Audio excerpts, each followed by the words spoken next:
Zoom.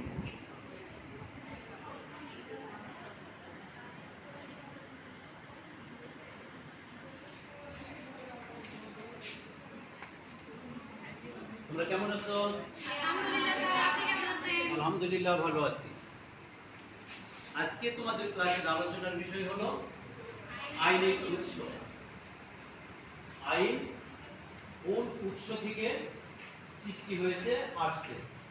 আজকের আমরা আলোচনার শেষে আমরা জানতে পারবো যে কোন কোন উৎস থেকে আইনের উৎপত্তি হয়েছে বা কোন কোন উৎস থেকে আইন এসেছে।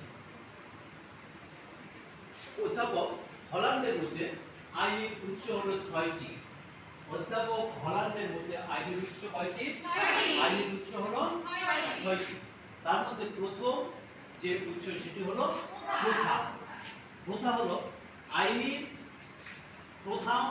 আইনের হলো প্রথম এবং প্রধান উৎস হলো প্রথা।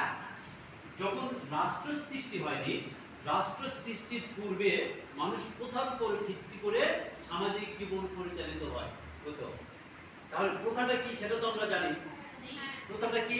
প্রথাটা হলো দীর্ঘদিন ধরে সমাজে চলে আসা নিয়ম নীতির সমষ্টিকে আমরা বলি প্রথা।